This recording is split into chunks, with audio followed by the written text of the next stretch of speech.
அல்ஹம்துலில்லாஹ் வஸ்ஸலாத்து வஸ்ஸலாமு அலா ரசூலில்லாஹ் மல்லா நபிய பஅதா. மௌலவி பிஜே அவர்கள் அலி ரலியல்லாஹு அன்ஹு அவர்கள் விஷயத்திலே சொன்ன அவதூறுகள், அதாவது அந்த வார்த்தை பிரயோகங்கள் மார்க்க ரீதியாக எவ்வளவு முரணானவை, தவறானவை, எவ்வளவு அதாவது தரம் தாழ்ந்தவைகள் என்பதை பகுதியை நம்ம என்ன செஞ்சோம், மிக தெளிவாக உங்களுக்கு இதில் எடுத்து உரைத்தோம். இதில் அடுத்த பகுதியாக என்னென்னு சொன்னால், மௌலவி பிஜே அவர்கள் அந்த செய்தியில் என்ன செஞ்சார் அப்படின்னு சொன்னால், அதாவது நான் அனைத்துமே கட்டுக்கதைகள் என்று சொன்னது இந்த அவர் வைத்த அவரே மிகப்பெரிய ஆதாரமாக அலிரலியல்லாஹு செய்தியில் வச்சு இந்த ரெண்டும் தான் பிரதானம்னு சொல்லி வச்சது. அது எது உஸ்மான் ரலியல்லாஹு கொலையோடும் அந்த கொலையை தொடர்ந்துள்ள நிகழ்வுகளோடும் சம்பந்தப்பட்ட செய்திகள். இந்த ரெண்டும் தான் ஆதாரம். இந்த ரெண்டை தவிர வேறு எதையுமே ஒரு ஆதாரமாக வைக்கலை. அப்போ இந்த ரெண்டு பிரதானமான ஆதாரங்களும் பலகீனம் இடத்துல உண்டு. அவர் பலகீனம் என்று சொல்லி என்ன ஒத்துக்கண்டார், செயல் வடிவத்தில் ஒத்துக்கிடலை. இப்போ செயல் வடிவத்தில் என்ன செஞ்சால் ஒத்துக்கண்டா, செயல் வடிவத்தில் ஒத்துக்கண்டா அவருடைய மரணத்துக்கு பிறகு உள்ள அத்தனை செய்திகளும் பொய்யானது. சரியா? அதன்றது மிக தெளிவாகுது. ஆனால் மௌலவி பிஜே அலி ரலியல்லாஹு விஷயத்தில் என்னது, அப்போது இந்த செய்தி பொய்யா இந்த செய்தி பொய்யான்னு சம்மந்தமில்லாத சப்ஜெக்டுகள், அதாவது ஆட்சியோடு சம்மந்தப்பட்டவைகள், ஆரம்பத்தோடு சம்மந்தப்பட்டவைகள் ஒரு சில செய்திகள் என்ன செய்ய வைக்கிறார். அவைகளை பொறுத்த வரைக்கும் நான் பதில் சொல்கிறேன்னு சொல்லிட்டேன், அது வேறு இதாக போகிறேன்னு சொல்லி. அப்படி எடுத்தால் மௌலவி பிஜே அவர்களுடைய உரையில் நீங்கள் அலி ரலியல்லாஹு மட்டுமல்ல பேசினது, உமர் இப்னு கத்தாப் ரலியல்லாஹு அன்ஹு அவர்களை அநியாயக்காரன்னு பேசிக்கிறீங்க. சரியா? அதாவது உலகத்தில் இவ்வளோ பெரிய அநீதியான ஒரு தீர்ப்பை யாரும் சொல்ல முடியாது, அநியாயமான தீர்ப்பை யாரும் சொல்ல முடியாதுன்னு பேசிக்கிறீங்க. சிறப்பேன்னு சொல்கிறது, நல்லதுன்னு சொல்கிறது, இதே என்ன சரி சொல்கிறது இல்லை, பிள்ளைன்னு தான் பிள்ளைன்னு சொல்லுங்கள். அநியாயக்காரன் பிள்ளை அதில் செய்தியிலே வருது. அவ்வளோ பெரிய அநியாயமான தீர்ப்பை சொல்ல முடியாதுன்னு பொய்யான தவறான செய்திகளான நம்பி அப்படி சொல்கிறது. அதே போல் அபூ ஹுரைரா ரலியல்லாஹு அன்ஹு அவர்களுக்கு அநியாயம் செய்தார்னு சரி சொல்கிறீங்க. சஅத் இப்னு அபி வக்காஸுக்கு அநியாயம் செஞ்சான்னு சொல்கிறீங்க உமர் ரலியல்லாஹு அன்ஹு. சரியா? அதே போல் அப்துல்லா இப்னு மஸ்ஊத் பெருமைக்காரன் என்ன செய்றீங்க சொல்கிறீங்க. அம்மார் பின் யாசிர் குறப்பக்காரன் என்ன செய்றீங்க சொல்கிறீங்க. இப்படி அனஸ் ரலியல்லாஹு அன்ஹு சும்மா ஊகத்தில் விட்டடிப்பாருன்னு என்ன செய்றீங்க சொல்கிறீங்க. ஒவ்வொரு நபித்தோழர்கள் பற்றி என்ன செஞ்சுக்கிறீங்க, அவ்வளோ நீங்கள் பேசிக்கிறீங்க. இப்போ பாருங்கள், இது அதாவது ஒரு பெரிய பகுதி தான். ஆனால் அதை கேளுங்க. இவர் முத்தா கையெழுத்துனா ஹாலித் பின் வலீதை நீக்கிறது. முதல் கையெழுத்து ஆட்சிக்கு வர்றாரு. வந்தவன் என்ன செய்கிறாருன்னு கேட்டால் ஒரு கடிதத்தை எழுதி ஹாலித் பின் வலீது எங்கே தலைவராக இருக்கிறாரோ அந்த ஏரியாவில் அபூ உபைதாவும் இந்த 10 பேரில் ஒரு ஆள், அவர் முக்கியமான ஒரு ஆள். அவர் தளபதியாக இல்லை, அவர் அங்கே அவர் கீழே இருக்கிறார். அபூ உபைதாவுக்கு கடிதம் அனுப்பி விட்டு என்ன செய்கிறாங்க, இந்த மாதிரி நான் ஹாலிதை நீக்கிட்டேன், நீ தான் கலீஃபா இது அமீராக இருக்கணும் அப்படின்னு சொல்லிட்டு அவரை தளபதி வேலையிலேருந்து என்ன செய்கிறாங்க, உமர் நீக்கிறாங்க. அந்த நீக்கிற விஷயங்களில் இவரை நீக்கியிருக்கிறாங்க. அது மாதிரி சஅத் இப்னு அபி வக்காஸ் அவரும் சொர்க்கத்துக்கு நற்செய்தி சொல்லப்பட்ட இன்னொரு சஹாபி, அவரே நீக்கிறார். அதை நீக்கின எதுவுமே நியாயம் கிடையாது. உமரில் நான் செஞ்சதில் எந்த ஒரு குர்ஆன் ஹதீஸில் பார்த்தாலும் சரி, தர்ம நியாயத்தில் பார்த்தாலும் சரி, இவர் செஞ்சதை ஏற்றுக்கிறவும் முடியாது. அப்படியா அவரே கிந்தி வருந்தி நினைஞ்சிருக்காரு. உமர் அதுக்கு பரிகாரம் தேடி இருக்காரு. அப்போ அபூ ஹுரைராவை நீக்கினார். இப்படியே முக்கியமான ரசூலுல்லாஹ் யாரெல்லாம் நல்ல பொறுப்பில் வச்சுருந்தாங்களோ அவங்களெல்லாம் நீக்கிறது ஒரு விளையாட்டு போல் செஞ்சார். அந்த ஒரு விஷயத்தில் யாருன்னா ரசூலுல்லாஹ் யாரெல்லாம் பொறுப்பில் வச்சுருந்தாரோ அவங்களத்தை நீக்கிறது ஒரு விளையாட்டு மாதிரி செஞ்சாருன்றார். யாருக்கு? உமர் ரலியல்லாஹு அன்ஹு. உமர் ரலியல்லாஹு அன்ஹு ரசூலுல்லாஹ் யாரில் பொறுப்பில் எல்லாம் வச்சுக்கிறாங்களோ அவங்களை நீக்குவதை விளையாட்டு மாதிரி என்ன செஞ்சார். யார்? உமர் இப்னு கத்தாப் ரலியல்லாஹு அன்ஹு. ஹாலித் பின் வலீதை நீக்கிறார். இந்த ஹாலித் பின் வலீதை ஏன் நீக்கிறாருன்னு கேட்டால், இந்த ஹாலித் பின் வலீது இவருக்கு சொந்தக்காரர். மக்காவில் இருக்கும் பொழுது இவருக்கு சொந்தக்காரர். என்ன சொந்தம்னு கேட்டால், உமருடைய தாய் மாமாவுடைய மச்சான். ஹாலித் பின் வலீது உமருடைய தாய் மாமாவுக்கு மகன். தாய் மாமா மகன்டா மச்சான் பொம்பளை. இந்த மச்சாங்கிற ஒரு உள்ளவர் தான் ஹாலித் பின் வலீது உமர் ரலியல்லாஹு அன்ஹு.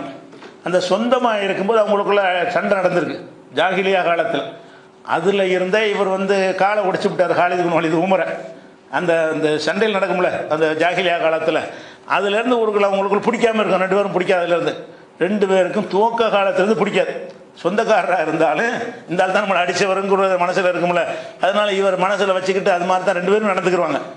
இது எல்லாருக்கும் பெருசித்தம். இவர் உமருக்கும் ஹாலிதுக்கும் ஒத்து வராதுங்கிறது ஊரறிஞ்ச ஒரு விஷயமா இருந்திருக்கிறது. அப்போ ஹாலித் பின் வலீதை அவருக்கு பிடிக்காது. அந்த ஒரு காரணம் இருந்துச்சு. அந்த நேரத்தில் என்ன செய்கிறாருன்னு கேட்டால், இவர் ஒரு கடிதம், இது அகமதில் வரக்கூடிய ஹதீஸ், அவர் கடிதம் எழுதுறார். இன்னொன்று என்னென்னு கேட்டால், ஹாலித் பின் வலீதை சின்ன வயசுலேருந்தே பிடிக்காது, காலை உடச்சிக்கிறாரு. அதுக்கு பழி வாங்குறது தான் ஹாலித் பின் வலீது வளர்க்கினான்றார். உமர் ரலியல்லாஹு அன்ஹு எந்த லெவலில் நாங்கள் விளங்கி வச்சுக்கிறோம். உமர் ரலியல்லாஹு அன்ஹு த 100 பேரில் 50வது ஒரு மனுஷனாக உமர் இப்னு கத்தாப் ரலியல்லாஹு சிறப்பான ஆட்சியாளரை விளங்கி வச்சுக்கிறோம். ரசூலுல்லாஹ் நியமித்த எல்லாரையும் விளக்குறதே ஒரு விளையாட்டாக செஞ்சார். ஃபித்னாவுக்குரிய பாபாக அவர் விளங்கி வச்சுக்கிறோம். கதவு அடைப்பட்ட ஒரு கதவாக. இப்படி உமர் இப்னு கத்தாப் எவ்வளோ நல்லதை பேசினாலும் இப்படி பேசினா எப்படி இருக்கும்? அப்போது சின்னத்தில் உள்ள கோபத்தை உமர் ரலியல்லாஹு தீர்த்துக்கல்றாராம். எப்போ? இந்த டைமில் அவங்களுடைய தாய்மாமா மகன் எடுத்துக்காக தீர்த்துக்கல்றாங்களாம். அப்போ பாருங்கள், இவர் வந்து யாரையாவது பதவியில் நீக்கிறான்னு வைங்களேன், நீக்கினார்னு சொன்னால் உலகத்தில் யாரும் செய்யாத ஒரு ஒரு ஒரு அநீதியான தண்டனை கொடுப்பார். என்ன செய்வார்னா, ஒரு ஆள் உமர் யாரையாவது நீக்கினா உலகத்தில் யாரும் செய்யாத அநீதியான தண்டனையை கொடுப்பார். உமர் ரலியல்லாஹு அன்ஹு யாரும் செய்யாத அநீதியான தண்டனை. நான் திருப்பி ப்ளே பண்ணுறல, காரணம் அவ்வளோ செய்திகள் இருக்கு. அதனால் பதவியில் இருக்கார், நீக்கினா அவர் சொத்தை வந்து பாதியை எடுத்துக்கிட்டு பாதியை கொடுங்க பார். ஒரு ஆளை பதவியில் நீக்கினா சொத்தை எடுக்கணுமா? திருட்டிட்டார், ஊழல் பண்ணிட்டாருன்னு தான் அப்படி செய்யணும். அபூ ஹுரைரா அப்படி தான் செஞ்சார். இவர் காலித் பின் வலீத் என்ன செய்கிறது, அவருடைய சொத்துக்களை எல்லாம் நீங்கள் பறிமுதல் செஞ்சு பாதியை எடுத்துக்கிட்டு பாதியை கொடு. பதவி விட்டு நீக்கினா பதவி விட்டு நீக்க வேண்டியது தானே. பதவி விட்டு நீக்கினாலுக்கெல்லாம் இந்த ஒரு பனிஷ்மெண்ட் கொடுத்தாரு. இது குர்ஆன் எப்படி பெரிய தப்பு. ஒருவர் வந்து தவறாக அவர் ஹலாலால் சம்பாதிச்ச ஒரு வருமானமாக இருக்குமே, ஆனால் அவருடைய சொத்தில் பாதி எடுக்கிறது என்ன, பாதிங்கிற எந்த அளவுக்குன்னு கேட்டால், அவர் அபூ உபைதா தான் அந்த பொறுப்பை நிறைவேற்றக்கூடியவர். அவர் என்ன செய்கிறாரு, அவரை நீக்கிட்டவுடனே அறிவித்தவொடனே என்ன செய்கிறாங்கன்னா, எல்லாத்தையும் பாதி எடுக்க சொல்லிட்டாங்கன்னு எல்லாத்தையும் எடுக்கிறார். கடைசியாக இந்த 2 செருப்பு போட்டிருப்பார்ல, அதில் ஒரு செருப்பை தாண்டி அதையும் வாங்கிடுறாரு. பாதின்னு சொல்லிட்டார். பாதின்னா ஒத்த செருப்பு, உனக்கு ஒத்த செருப்பு நான் உமருக்கு அனுப்பிடுவேன். அப்போ இது வந்து இப்படி செஞ்சதா இல்லை, நீதியாக நடக்கிறான்னு ஒரு வகையில் இருந்தாலும், அவர் இந்த தளபதிகள் விஷயத்தில் நடந்து கொண்ட விஷயங்கள் வந்து இது ஏன் இவர் இப்படி செஞ்சார் கண்டிப்பாக ஏற்றுக்கிற முடியாது. ஆனால் எல்லாம் மன்னிக்கிறோம், அது ஒரு விஷயம். இவருடைய அந்த பல தியாகங்களுக்கு அந்த மன்னிப்பு பெற்றவராக இருந்தாலும், இது ஹாலிதுக்கு செஞ்சது வந்து எந்த ஒரு விசாரணையும் இல்லாமல் இதை வச்சு என்ன செய்கிறார், நீக்கிறார். அந்த நீக்கிற சம்பந்தமாக வந்து பலதரப்பட்ட ஒரு விஷயங்கள் இருக்குது. என்ன வருதுன்னு கேட்டால், நீக்கிட்டவுடனே ஜாபியாங்கிற இடத்துல ஒரு உரை நிகழ்த்துறாரு.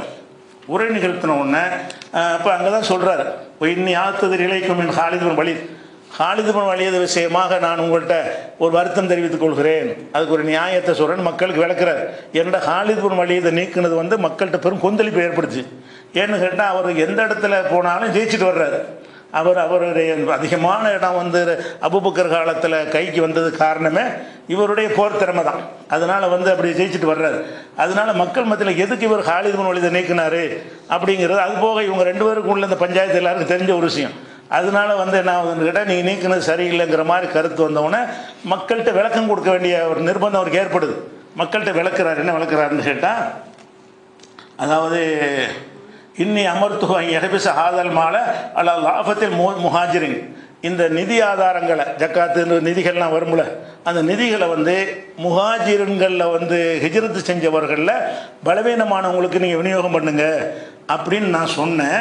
அவர் என்ன செஞ்சார்னா, பணக்காரங்க வேண்டியவங்களுக்கும் எல்லாத்தையும் கொடுத்தாரு. நல்ல நிலையில் உள்ளவங்களாம் கொடுத்தா அதான் காரணம்னு காரணத்தை சொல்கிறார். இந்த உரையில் என்ன காரணம் சொல்கிறாருன்னு கேட்டால், அவர் முஹாஜிர்களுக்கு மட்டும் நீங்கள் நிதியை கொடுன்னு சொன்னார். அவர் என்ன முஹாஜிரும் கொடுத்தாரு, அதோட வசதி உள்ளவங்க நல்ல தரமாக உள்ளவங்களுக்கு அந்த பொருளாதாரத்தை கொடுத்தாரு அப்படிங்கிறத வந்து அதனால தான் நீக்கினேன்னு சொல்கிறாரு காரணம். ஆனால் இதனால் நீக்கலாமா? ரசூலுல்லாஹ் கொடுக்கும்போது இப்படி கேள்வி வந்துச்சு.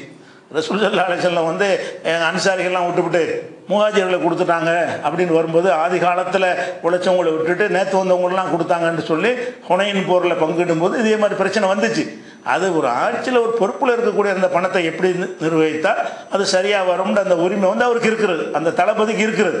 அவர் நியாயம் பண்ணி தேவைண்ட வசதி உள்ளவங்க கொடுப்பாரு. அந்த சூழ்நிலையில் ஆட்சியில் இருக்கும்போது எல்லாருடைய தயவும் இருந்தால் தான் அந்த படையை நடத்தி கொண்டு போக முடியும். இப்போ படையில் என்னென்ன மாதிரி நம்ம உதவி செஞ்சால் தான் படையில் இருக்கிறவங்க என்ன செய்வாங்க, நல்லா போரிடுவாங்கன்னு கணிச்சு அவர் என்ன செய்கிறாரு, எல்லாருக்குமா கொடுத்தா, முஹாஜிருக்கு மட்டுமா கொடுத்தா இங்கே புரட்சி வந்துடும், கீழே உள்ள படை வீரர்கிட்ட என்ன செஞ்சாரு, புரட்சி வந்துடும், என்னையா அவருக்காக கொடுக்குறாண்டு. அப்போ எல்லாரையும் பேலன்ஸ் பண்ணுற மாதிரி அவர் கொடுத்தாரு, களவாங்க ஒன்றும் செய்யலை. அதுக்கு என்ன செய்கிறாரு, இதுக்கு தான் நான் நீக்கினேன் அப்படின்னு அவர் சொல்கிறார். அப்புறம் வந்து அப்போ வந்து அபு அம்ருங்கிற ஒரு ஆள், ஹப்ஸ் முகீராவுடைய அபு அம்ருன்னு ஹப்ஸுன்னு முகீரா அப்படிங்கிற ஒரு எழுந்து என்ன செய்கிறாருன்னா, உல்லாஹி மாதர்த்தை அமருல் ஹத்தாப், உமரே நீங்கள் செய்கிற இது நியாயமான பேச்சு இல்லை, நீங்கள் சொல்கிற இந்த காரணம் வந்து ஏற்புடையது கிடையாது. லக்கது நஸஅத் ஆமிலன் இஸ்தாமலஹு ரசூலுல்லாஹி ஸல்லல்லாஹு அலைஹி வஸல்லம், ரசூல் ஸல்லல்லாஹு அலைஹி வஸல்லம் யாரை வந்து நியமித்திருந்தார்களோ அவரை நீங்கள் நீக்கியிருக்கிறீர்கள். நீங்கள் யாரை நீக்கியிருக்கிறீங்க? அவர் அபூபக்கர் செய்யவே இல்லை. ஒரு ஆள் நீக்கும் போது பர்மிஷன் கேட்குறார். அம்ர் இப்னு ஆஸ் அவர்களை வந்து ஒரு ஜக்காத் வசூலிப்பதற்காக அனுப்பியிருக்காங்க. அந்த பொறுப்புலேருந்து வேறு பொறுப்புக்கு மாற்றும் போது அவர்கிட்ட கடிதம் எழுதுகிறார் அபூபக்கர். உன்னை ரசூலில் நியமிச்சிட்டாங்கப்பா, நான் நீக்க மாட்டேன், ஆனால் நீ விரும்பினால் இதை விட ஒரு சிறந்த பணி இருக்குது, நீ ஒத்துக்கிறியான்னு கடிதம் எழுதுறாரு. அவர் நீங்கள் என்ன சொன்னாலும் கேட்குறேங்கிறார். அப்போ ரசூலில் நியமித்ததில் கை வைக்கக்கூடாது என்ற கொள்கையில் ரொம்ப உறுதியாக இருந்தவங்க அபூபக்கர் தான். உமரில் என்ன செய்கிறாங்கன்னு கேட்டால், இந்த மாதிரி வந்து ரசூல்லா நியமித்தார்னு தெரியுமா, ரசூல்லா நியமிச்சிட்டாங்கல்ல, அதையும் நீக்கிறீங்க பொறுப்புலேருந்து அப்படிங்கிற மாதிரி கேட்குறாரு. அப்போ லக்கது நஸஅத் ஆமிலன் இஸ்தாமலஹு ரசூலுல்லாஹி ஸல்லல்லாஹு அலைஹி வஸல்லம், ரசூல்லா நியமித்த ஒரு நிர்வாகியை நீங்கள் நீக்கியிருக்கிறீர்கள். அமத்த சைஃபன் சல்லஹு ரசூலுல்லாஹி ஸல்லல்லாஹு அலைஹி வஸல்லம், இவர் வந்து அல்லாஹ்வுடைய ரசூல் வந்து சைஃபுல்லான்னு சொன்னாங்க. ஹாலித் இப்னு வலீத் என்ன செஞ்சாங்க, அந்த மொத்தா போடுற 3000 பேரை கொண்டு போய் 2 லட்சம் பேரை ஜெயிச்சாங்கல்ல, அந்த படையில் 3 பேர் வரிசையாக மொத்தா போன பிறகு 4வது இவரை கையில் எடுத்து அவங்கள ஜெயிச்சார். அப்போ ரசூல்லா அந்த செய்தியை, வெற்றி செய்தியை சொல்லும் பொழுது அல்லாஹ்வுடைய வாள் ஹாலித் அந்த கொடியை பிடித்தார், அல்லாஹ் வெற்றி கொடுத்தான்னு சொல்லுவாங்க. அந்த போரில் மொத்தா போருடைய பற்றி சொல்லும் பொழுது ஜாஃபர் கொல்லப்பட்டார், அப்துல்லா இப்னு ரவாஹா கொல்லப்பட்டார், ஜெயிது கொல்லப்படுவார், 4வதாக இவராக வந்து ஹாலித் இப்னு வலீத் அந்த கொடியை பிடிப்பார். அதை ஹாலித் இப்னு வலீதுன்னு மட்டும் சொல்லாமல் அல்லாஹ்வுடைய வாள் சைஃபுல்லா வந்து நெஞ்சார், வாள் அவர் அந்த கொடியை பிடித்தார், அல்லாஹ் வெற்றி கொடுத்தான்னு சொல்லுவாங்க. அதை சொல்லி கேட்டுறாரு. ரசூல்லா யாரை வந்து சைஃபுல்லா என்று சொன்னார்களோ அவரை நீங்கள் நீக்கி இருக்கிறீங்க அப்படின்னு சொல்லிட்டு ரசூல்லா நட்டிய கொடியை தாழ்த்தி விட்டீர்கள். ஒரு இலக்கியமாக சொல்றார், ரசூல்லா நிமித்து கட்டிய கொடியை நீங்கள் தாழ்த்தி விட்டீர்கள். அதே மாதிரி உனக்கு அது கத்தத்த ரஹ்ம, உறவை பகைத்து மச்சான் சொல்றார், உறவினரை நீங்கள் பகைத்து கொண்டீர்கள். உங்களுக்கு மச்சானா இருந்து உங்கள் உறவை வேறு பகைச்சிக்கிட்டீங்க. உங்களுடைய மாமா மகனாக இருக்கும் பொழுது சொந்தத்தை கவனித்தல் ஒன்று இருக்குது, அதையும் நீங்கள் கவனித்துக் கொள்ளவில்லை. ஹசத்தை புனலம்மி, நீங்கள் அவர் மேலே பொறாமப்பட்டீங்க, அவர் வந்து நல்லா வேலை செய்கிறாருங்கிறதுல உங்களுக்கு பொறாமை அப்படின்னு சொல்லிட்டு ரொம்ப கடுமையாக மக்கள் மத்தியிலேருந்து எதிர்ப்பு அவர் பேசுகிறார். அப்போ உமரில் என்ன செய்கிறாங்கன்னா, நீ அவருக்கு நெருக்கமான சொந்தக்காரன், நீ சின்ன வயசு பிள்ளை, அதனால் நீ கோவப்படுறேன்னு அதோடு முடிச்சுட்டாரு பதில். நீ சின்ன வயசு பையன், நீ இளைஞர் ஏற்பாடு இருக்கு, நீ சின்ன வயசு ஆளாக இருக்கிற, நீ அக்பருக்கு சொந்தமாக இருக்கும் போல இருக்கு. இவங்க உமருக்கு சொந்த மாதிரி இவருக்கு சொந்தமாக இருக்காங்க. அதனால தான் சுட்டி காட்டுறாரு. அப்போ இந்த ஹாலித் இப்னு வலீதை நீக்கிற விஷயமா இவர் சொன்னது என்னன்னு கேட்டால், ஒரு காரணம் இதுவும் சரியான செய்தியில் வருகிறது. நீக்கினது உறுதி, காரணங்கள் 2-3 விஷயம் வருது. என்ன காரணம் தான் நீக்கினது உண்மைதான். அந்த என்ன காரணம், அஹ்மது இப்னு ஹம்பலுடைய முஸ்னத் அஹ்மதில் என்ன வருதுன்னு கேட்டால், இவர் முஹாஜிருக்கு மட்டும் கொடுக்காம எல்லாருக்கும் கொடுத்தாரு. நான் முஹாஜிர்களுக்காக கொடுக்க சொன்னேன், ஹிஜ்ரத்து பண்ணி வந்தவங்களுக்காக அந்த அரசாங்கத்தில் ஜக்காத்து பணங்களை நான் வந்து விநியோகிக்க சொல்லியிருந்தேன். அவர் அங்கே ஜக்காத்தெல்லாம் திரட்டி என்ன செஞ்சார், பரவலாக கொடுத்தாரு, வசதி உள்ளவங்களுக்கெல்லாம் கொடுத்தாரு, அதனால நான் நீக்கி விட்டேன்னு இவர் சொன்ன காரணத்தை வந்து அந்த சபையில் மறுக்கப்பட்டிருக்குங்கிறத பார்க்குறோம். அதே மாதிரி என்ன செய்கிறாருன்னு கேட்டால், உமரில் அபூபக்கர் காலத்தில் என்ன செய்வாங்கன்னு கேட்டால், ஒரு ஆளை நியமித்தாங்கன்னு சொன்னால் அவருக்கு முழு அதிகாரம் கொடுத்துருவாங்க. அவர் தான் முடிவெடுக்க, போர்க்களத்துக்கு போகிறேன்னு சொன்னால் இந்த இடத்துக்கு படம் நடத்தி போன்னு அனுப்புவாங்க. ஆனால் ஹாலித் இப்னு வலீத் அதை மட்டும் செய்ய மாட்டார். ஒரு இடத்த ஜெயிச்சுட்டு பார்ப்பார், அதுலேயும் போய் நுழைஞ்சிடலாம்ல இருக்க அப்படி அதையும் பிடிச்சிடுவார். நம்ம சொல்லி விட்டதை தான் பிடிக்கணும்னு செய்ய மாட்டார். ஒரு நாட்டுக்கு படையெடுத்து போக சொல்லுவாங்க, அந்த நாட்டை ஜெயிச்சுட்டு பார்ப்பாரு, அங்கே கொஞ்சம் வீக்காக இருக்குது, இதே ஃபோர்ஸில் போனோம்னா அதையும் பிடிச்சிடலான்னு என்ன செய்வார் இவர் வந்து செய்கிற வேலை. இது வந்து தப்பான வேலை கிடையாது. இவர் என்ன செய்கிறாருன்னு கேட்டால், நீங்கள் என்ன சொன்னாலும் நீங்கள் சொல்லாதெல்லாம் அவர் செய்கிறாரு. அபூபக்கர்கிட்ட போய் என்ன செய்கிறார், உமர் ஆட்சியில் இருக்கும்போது அபூபக்கர்கிட்ட முறையிடுறாரு, நீங்கள் சொல்லாதெல்லாம் செய்கிறாரு, இனிமேல் வந்து ஒரு கடிதம் அவருக்கு எழுதுங்க, நான் சொல்லாத எந்த ஒன்றையும் நீ செய்யாதே. அவங்களுக்கு தனி அதிகாரம் கிடையாது, ஒவ்வொன்றும் கேட்கணுமா, ஒவ்வொன்றும் இந்த ஃபேக்ஸு தந்தி உள்ள காலமா ஒவ்வொன்றும் கேட்குறது தானே இப்படி கேட்குறது. அவசரமாக ஒரு முடிவு எடுக்க வேண்டியிருக்கு. இங்கேருந்து மதீனாவுக்கு வந்து கேட்டுட்டு போய் செய்கிறதுக்குள்ளே அந்த முடிவு பயனற்றதாக போயிடும். ஆனால் இவர் என்ன செய்வார்னா, எந்த ஒரு இதாக தான் கேட்கணும் பாரு, அதனால் செயல்பாடுகள் ஒன்றும் ஜாஸ்தியாக நடக்க முடியாமல் போயிடும். அப்படி ஆச்சு. அப்போ இவர் அபூபக்கர் என்ன செய்வார்னா, ஒரு ஆள் அதிகாரம் நியமிச்சிட்டோம்னா அங்கே உள்ள சூழ்நிலை நமக்கு தெரியாது. நீங்கள் பார்த்து என்ன செய்யுங்க, இஸ்லாமிய வட்டத்துக்குள்ளே இருந்து நீங்கள் நல்ல நிர்வாகம் பண்ணிக்கிறங்க, நல்ல முடிவு எடுத்துக்கிறங்கன்னு அவர் சுதந்திரம் விட்டுருவார். அப்போ என்ன செய்வாங்கன்னா, உமரில் நான் அபூபக்கர் வந்து சொல்லுவாங்க, நீங்கள் ஹாலித் இப்னு கடிதம் எழுதணும். எப்படி எழுதணும்னு கேட்டால், அதாவது ஒரு ஆட்டை கொடுத்தாலும் ஒரு ஒட்டகத்தை கொடுத்தாலும் உங்கள்கிட்ட கேட்டு தான் கொடுக்கணும். ஆடு விட்டோம் ஜக்காத்து, ஒரு ஆட்டை கொடுக்குறாங்க என்ன செய்யணும், ஜக்காத்து கொடுக்கணுமா, இருங்க இந்த ஒரு ஆடு இருக்குது இப்போ யாருக்கு கொடுக்கலாம்னு இங்கேருந்து கேட்கணுமா. ஒரு ஆட்டை கொடுக்கறதுக்காக வேண்டி ஒரு ஆளை 20 நாளைக்கு பயணம் பண்ணி போக சொல்லணும்.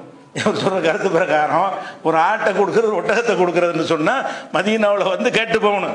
இவர் எங்கே இருப்பார், ஈராக்கில் இருப்பார், ஈராக்கில் படை நடத்திட்டு போயிருப்பார். அப்போ அங்கேருந்து வந்து இங்கே வந்து கொடுக்கணும்னு சொல்லி நீங்கள் கடிதம் போடுங்க அப்படின்னு சொல்லி அவர்கிட்ட சொல்கிறார். இவர் சொல்கிறத அபூபக்கர் சொல்லி பார்த்துட்டு கேட்கலையா, அதே மாதிரி கடிதம் எழுதிடுறாங்க. அவர் காலித் என்ன செய்கிறாருன்னு கேட்டால், இம்மான் ததானி அமளி இல்லா பஸ்ஸானுக்க அமளிக்க, நீ வந்து என்னை சுதந்திரமாக செயல்பட்டால் கூட கொடுப்பான், இல்லாட்டி உன் வேலை நீயே வச்சுக்க. அவர் இப்படி போட்டா அபூபக்கரை சொல்லி ஏற்றுக்கல. அவர் அபூபக்கர் என்ன செஞ்சாங்கண்டா, எதாக இருந்தால் என்னைய கேட்கணும், இது வந்து வீணாக போயிடும். இப்போ எந்த ஒன்றையும் கேட்டு செய்கிறாருன்னா இங்கே அவசர முடிவுலாம் எடுக்க முடியாது. போர்க்களத்தில் நிற்கிறோம், படை நடத்திக்கிட்டு இருக்கிறோம், வேறு வேறு விஷயங்களுக்கு வேண்டாம், நான் நிர்வாகம் அமைஞ்ச பிறகு வேண்டாம் கேட்டு செய்யலாம்னு சொல்லலாம். போர்க்களத்தில் படைகளை பலவித முடிவு எடுக்கிறதா இருக்கணும்.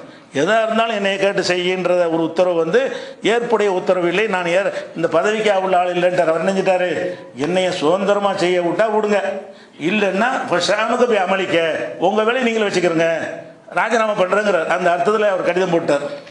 கடிதம் போட்டவுடனே என்ன செய்கிறாருன்னா, இதை கேட்ட உமர் பற்றியெல்லாம் உங்களுக்கு எதிர்ப்பாக கடிதம் போட்டார், நீக்குங்கன்னொடனே அபூபக்கர் வந்து நீக்கிறாங்க. காலிது மொழிதான் அப்போ நீக்கிறேன் அப்படின்னு சொல்லிட்டு இப்போ அந்த இடத்துல யாரை போடுறது, அவர் முக்கியமான ஒரு இடத்த வழி நடத்திட்டு போயிருக்கிறார். அந்த இடத்துல யார் இப்போ போடுற நீக்கிட்டு அப்படின்னு என்னையே போடுங்க அப்படிங்கிறார். உமரில் என்ன செய்கிறாங்க, நான் போகிறேன் அப்படின்னோடனே சரி கிளம்பு, நீ பெட்டி எடுத்து கிளம்பு, நீ போய் அந்த இடத்துக்கு போ நீக்கிடுவோன்னு சொன்னோன்னே அவர் புறப்படுறது தயாராகிறார். இது வந்து மதீனா பூரா மக்களுக்கு பெரிய பெரிய சகாபாக்கள்லாம் தெரிஞ்சு போச்சு. தெரிஞ்சு போன என்ன செய்கிறாங்கன்னா, எல்லாரும் வந்து அபூபக்கர்ட்ட முறையிடுறாங்க. என்னங்க அந்த அவர் உங்களுக்கு பக்கபலமாக இருந்துக்கிட்டு இருக்கிறாரு, அவர் போய் இங்கே அனுப்பி வைக்கிறீங்க, அந்த காலித் பின் வலீத் சூப்பராக செயல்பட்டு இருக்காரு, அவரையும் நீங்கள் தூக்கி விட்டீங்கன்னா அது எப்படி நல்லா இல்லையா, அது சரியான முறையாக இல்லையா, அதனால் முதல்ல அபூபக்கர் நிப்பாட்டுங்க, அது உமரை ஊரை விட்டு போகக்கூடாது, நிப்பாட்டுங்க, அவரை வந்து அதில் இருக்க வைங்க, இது நல்ல முறை இல்லை அப்படின்னு சொல்லி மூத்த சகாபாக்கள்லாம் வந்து அதை நீக்கினதை வந்து மறுபரிசீலனை செய்ய சொல்லி நீக்கின கடிதம் அவருக்கு போகலை. நீக்கின கடிதத்தை இவர்கிட்ட தான் கொடுத்து விடுவாங்க, உமர்கிட்ட தான் கொடுத்து அனுப்புவாங்க. அதுக்கு முன்னாடி என்ன செய்கிறாங்கன்னா, நீக்கினது வேணான்னு சொல்லி முடிவு எடுத்துட்டாங்க. எடுத்துட்டோன்னே வந்து என்ன செய்கிறாருன்னு கேட்டால், அதை கூப்பிட்டு சொன்னோடனே நின்றுட்டார். அதுக்கப்புறம் என்னன்னு கேட்டால், இவர் ஆட்சிக்கு வந்துடுறாரா, வந்த உடனே இதே கடிதம் இவர் அனுப்புகிறார். அபூபக்கர் எழுதணும்னு நினச்ச கடிதத்தை எழுதுகிறாரு, இது மறுத்த கடிதத்தை இவர் அனுப்புகிறார். இந்த மாதிரியாக நீ வந்து ஒரு ஒட்டகத்தை கொடுத்தாலும் சரி, ஆட்டை கொடுத்தாலும் சரி, என்ன செஞ்சாலும் சரி, என்னை கேட்டு தான் நீ செய்யணும் அப்படின்னு சொல்லி எழுதுறாரு. அவர் நினச்சிட்டார் அதே பதில் தான், அவன் நீ வேலையை வச்சுட்டு போனேன், அதுக்குள்ள ஆள் கிடையாது, நான் எனக்கு உள்ள முறைப்படி நானாக செஞ்சு தான் எடுப்பேன், ஒன்றும் கேட்க முடியாது.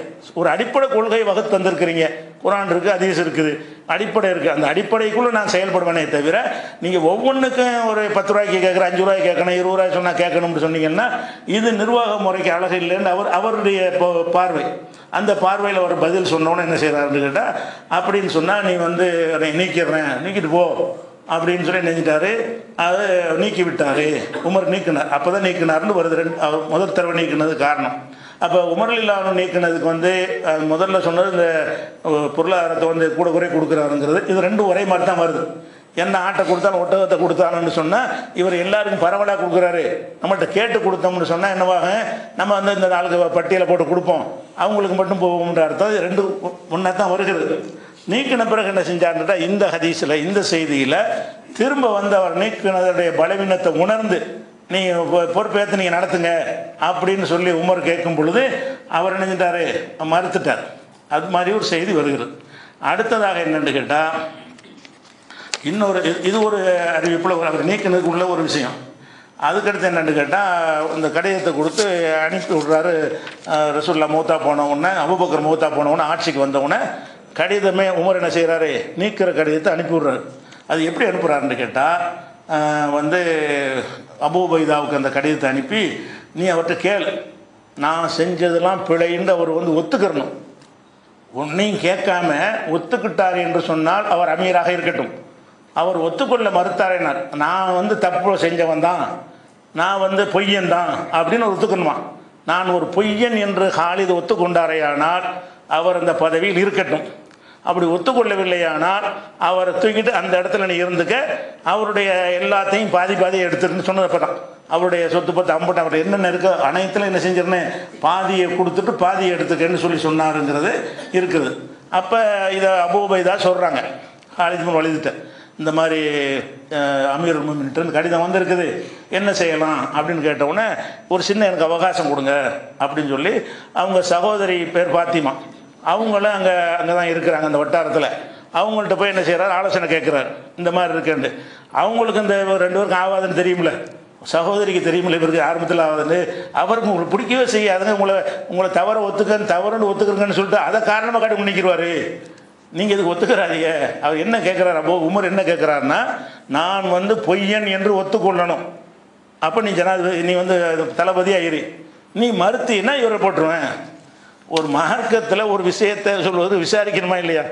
விசாரித்து நிரூபித்து இது தவறுன்னு ஆதாரத்தை காட்டி செய்யணுமே தவிர, நான் சொல்கிறேன் நீ ஒத்துக்கிறியா இல்லையா, தவறுன்னு ஒத்துக்கிட்டா நீ அமீராக இருப்பாய், தவறுன்னு ஒத்துக்கிறலன்னு சொன்னால் உன்னை நீக்கிடுவேன்.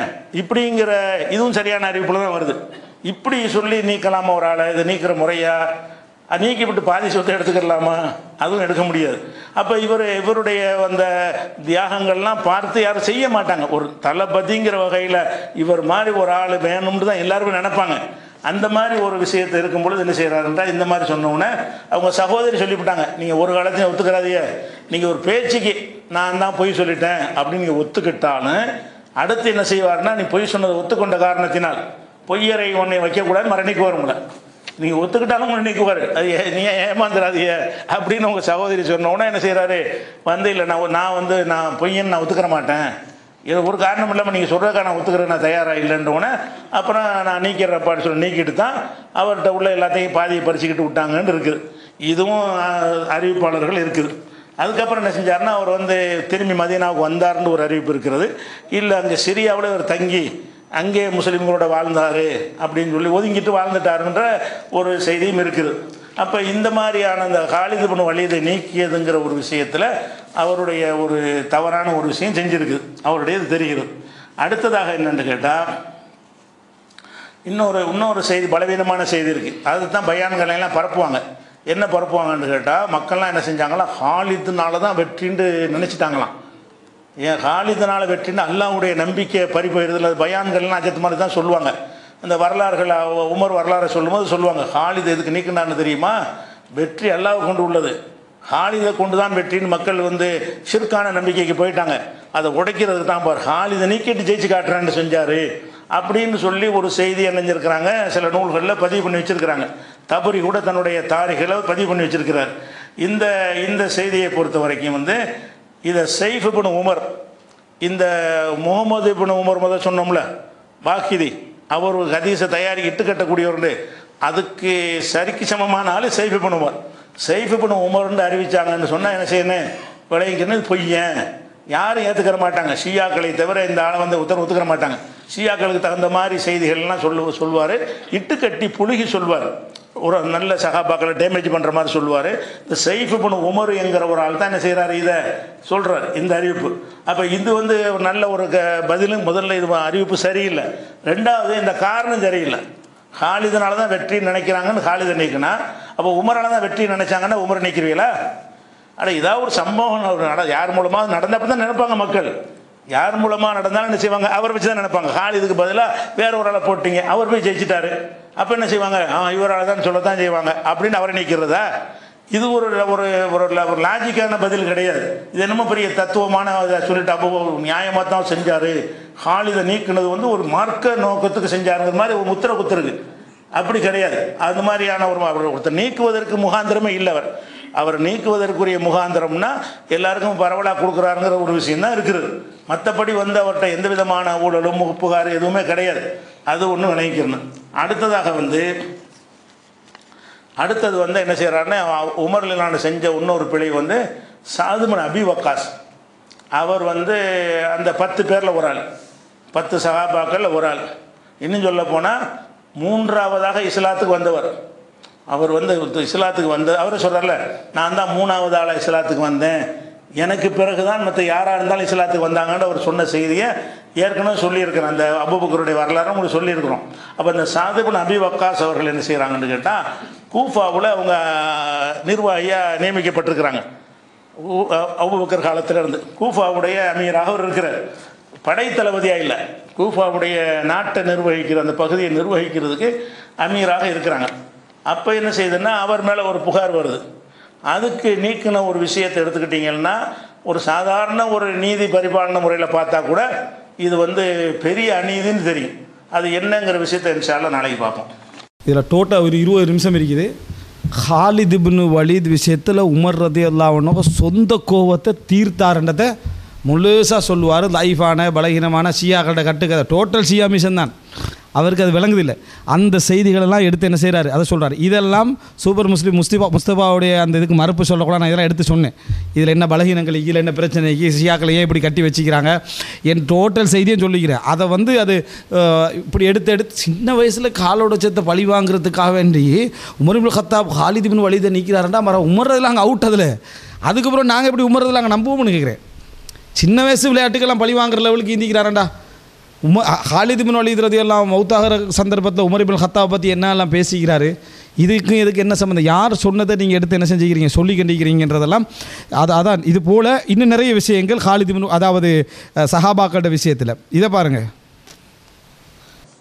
அதுக்கு பிறகு என்னாச்சுன்னா உமர் ரலியல்லாஹு அன்ஹு அவர் கத்தியால் குத்தப்பட்டு அவர் என்ன செய்வார், இந்த குற்றுயிராக இருப்பார். அப்போ 6 பேரை நியமிப்பார். எனக்கு பிறகு அந்த 6 பேரும் கூடி ஆட்சியாளர் தேர்ந்தெடுத்துக்கன்னு அப்போ சொல்லுவார். 6ல் இவர் ஒரு ஆளை குறிப்பிடுவார். இந்த சகதையும் குறிப்பிட்டு நீங்கள் சகதை தேர்ந்தெடுத்து கொண்டால் மிக நல்லது.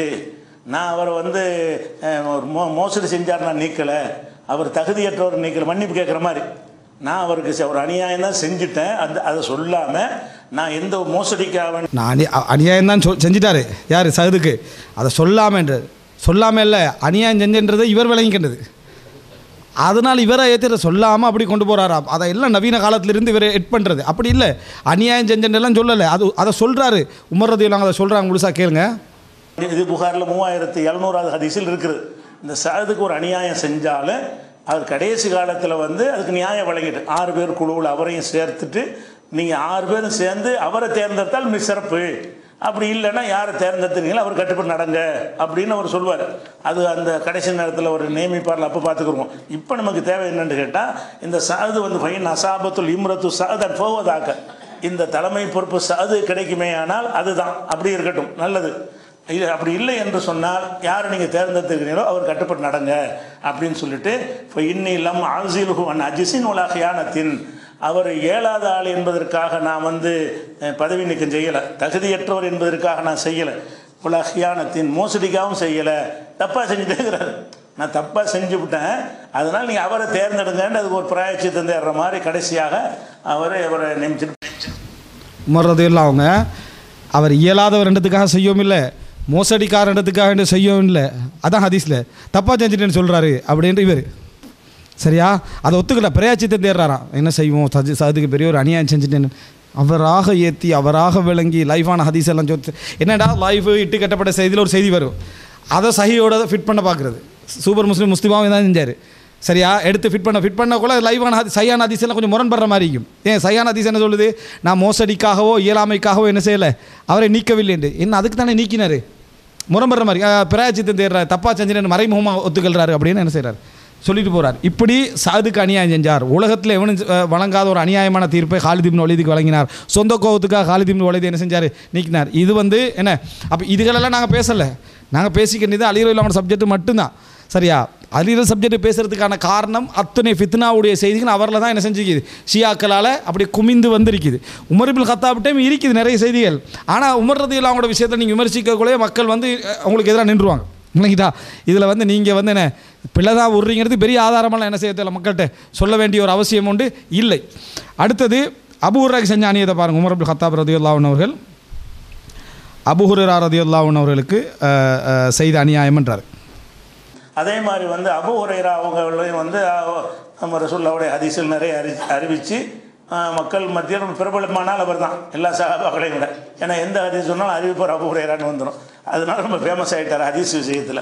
அவர் என்ன செய்கிறாருன்னா பஹ்ரைனுக்கு ஆளுநராக நியமிக்கிறாங்க. பஹ்ரைன்கிற பகுதிக்கு ஆளுநராக நியமிக்கிறாங்க. பஹ்ரைனில் சில ஆண்டுகள் இருந்து விட்டு அவர் முடிச்சுட்டு வர்றார், பஹ்ரைனை முடிச்சுட்டு வர்றார். வரும்போது என்ன செய்கிறாருன்னு கேட்டால் அவர் உனக்கு என்ன கொண்டு வந்திருக்கிற, கொண்டாந்து ஜக்காத்தெல்லாம் ஒன்று ஒப்படைக்கிறார். நீ உனக்கு என்ன கொண்டு வந்திருக்கிறேன்னு கேட்பார் முள்ளிலான்னு. 10,000 திரகம் கொண்டு வந்திருக்கிறேன். 10,000 அது 10,000 திரகமா, ஏது உனக்கு 10,000 திரகம் அப்படின்னு சொல்லிட்டு அதை கேட்பார். அவர் என்ன செய்வார்னா, நீ 10,000 திரகம் ஏதுன்னு சொன்னால் ஊரில் போய் விசாரிங்க. நீங்கள் எங்கே போன பஹ்ரைனில் போய் விசாரிங்க. நான் வந்து குதிரை வச்சுருந்தேன், குதிரைகள் வந்து குட்டி போட்டது, அதையும் நான் விற்பனை செய்தேன். அது மாதிரி வந்து அடிமைகள் வச்சுருந்தேன், அதை விற்றுட்டேன். ஊரை வருமெல்லாம் விற்றுட்டு வரும்ல, ஒரு ஊரை காலி பண்ணிட்டு 2-3 வருஷம் இருந்துட்டு காலி பண்ணிட்டு வந்தோம்னு சொன்னால் அது இருக்கிற வீடு சட்டு விட்டு எல்லாத்தையும் விற்றுட்டு வரோம்ல, எல்லாத்தையும் விற்றுட்டு தான் நான் வந்திருக்கிறேன். அது குதிரையெல்லாம் வளர்த்துருக்காரு, அந்த குதிரைகள்லாம் குட்டி போட்டு நிறைய குதிரைலாம் இருந்திருக்குது. அதெல்லாம் விற்றுட்டு வந்த காசு தான் நீங்கள் போய் விசாரிச்சுக்கிறீங்கன்னு சொன்ன உடனே அதை உடனே நீக்கி விடாது. உடனே நீக்கிவிட்டேன், நீக்கினது மட்டும் இல்லாமல் உன்ட்ட எவ்வளோ இருக்குதோ அதில் பாதியை கொடுத்துரு, யாரை நீக்கினாலும் சரி பாதியை வயத்தில் மழக்குன்றது. இது வந்து எந்த நீதிலையும் சேராது. அவர் அந்த ஸ்டைல் வச்சுருக்கிறாரு, தப்பான ஸ்டைலு. அப்படி தான் செஞ்சார், யாராக இருந்தாலும் அப்படி தான் செஞ்சார். அதுக்கப்புறம் வந்து விசாரிக்கிறார், நீக்கிவிட்டு விசாரிக்கிறார். விசாரிக்க ஆள் அனுப்பணும்னா இல்லை, அபூ ஹுரைரா ரொம்ப கரெக்டான ஆள், அவர் எல்லாத்தையும் விற்றுட்டு அந்த மாதிரி தான் அந்த காசை திரட்டினாருங்கிறது நிறைய சாட்சிகள்லாம் இருக்கும்ல, அவர்கிட்ட வித்தேண்டு.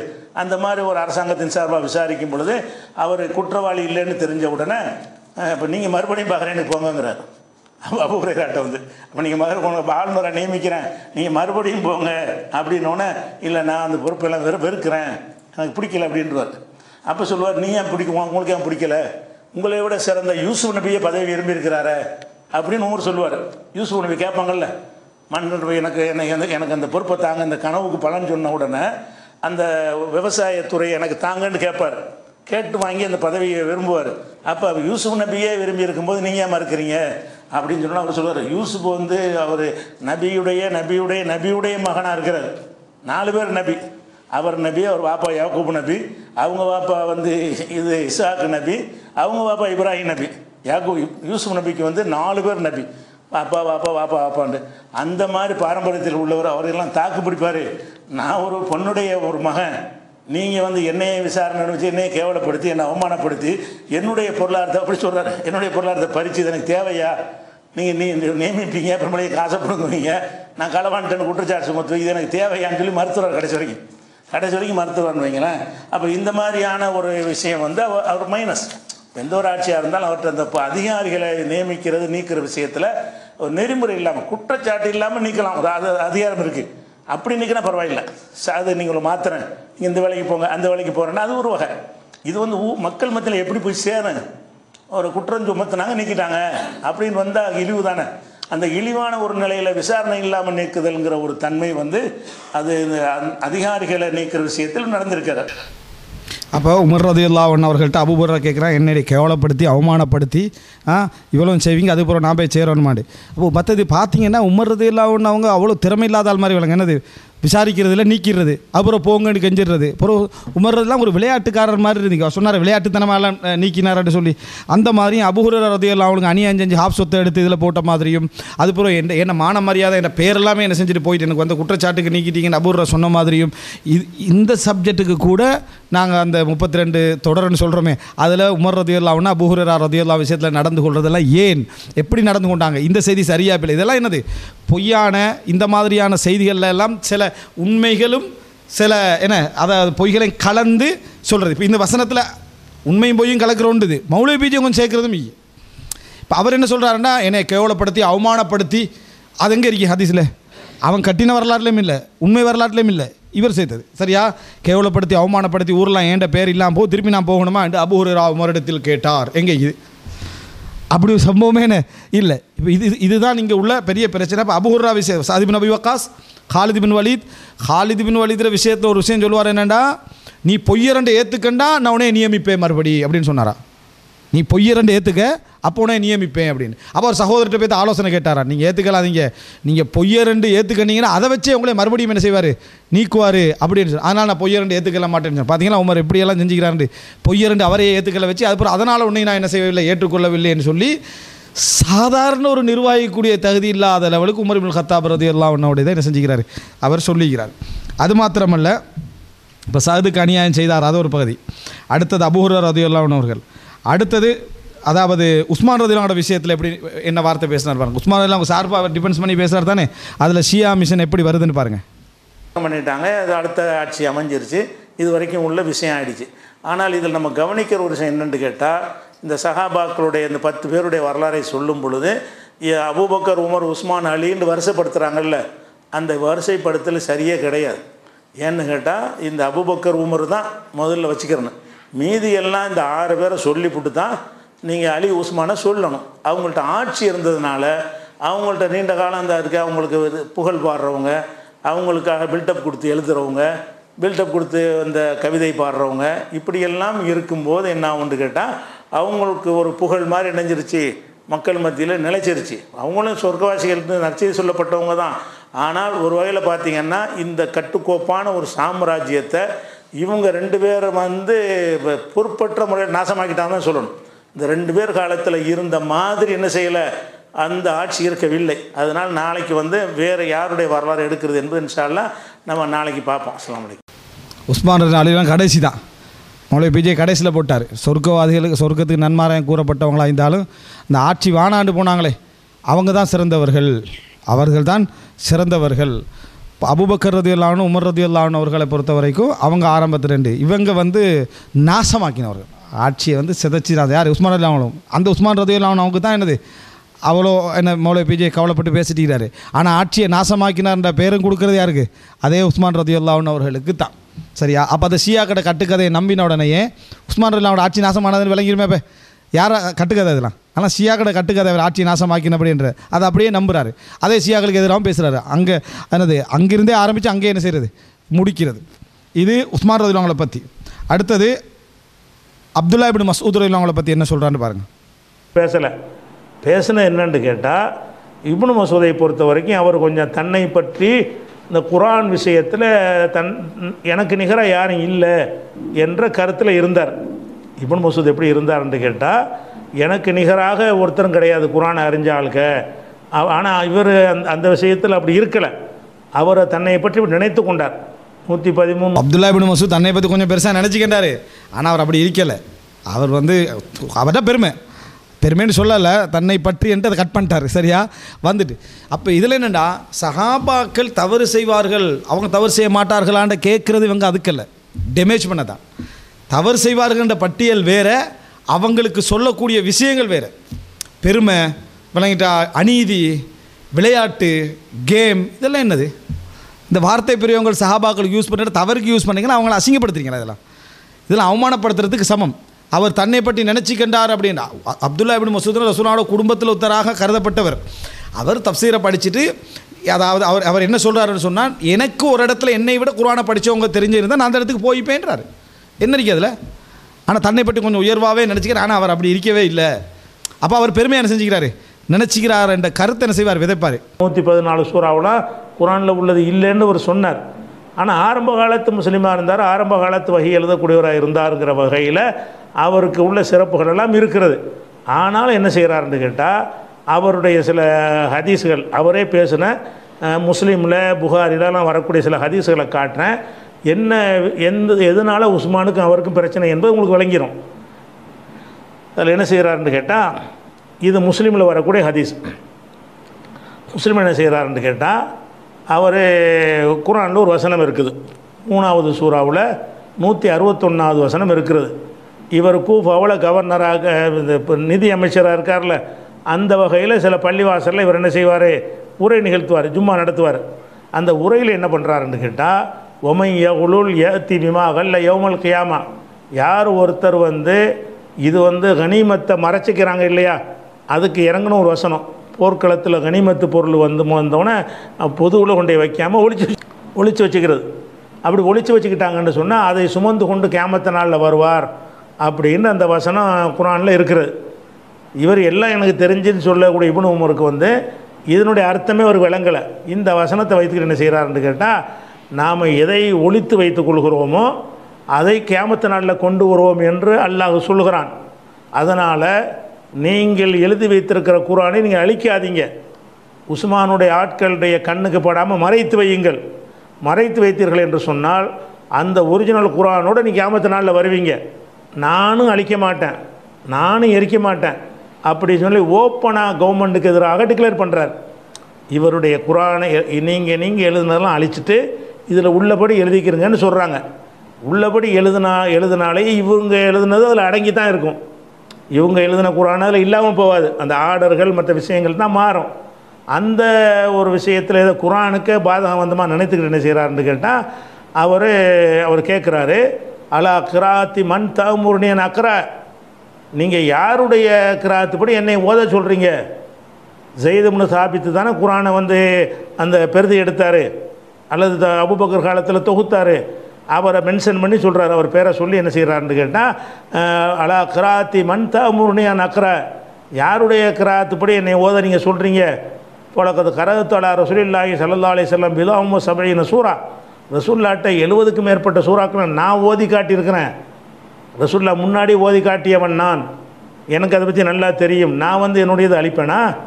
உலகது அலிமா அஸ்ஹாபு ரசூலுல்லாஹி ஸல்லல்லாஹு அலைஹி வஸல்லம் அன்னி ஆலமும் கிதாபில்லா, அந்த சமுதாயத்திலே அல்லாஹ்வுடைய வேதத்தை நன்கு அறிந்து நான் தான் என்று சஹாபாக்கள்லாம் ஒத்துக்கொண்டிருக்கிறார்கள்ங்கிறாரு. உலகது அலிமை அறிந்திருக்கிறார்கள். அஸ்ஹாப் இதெல்லாம் முஸ்லீமில் வரக்கூடிய ஹதீஸு. இப்னு மசூதுடைய உரை பயான் இது.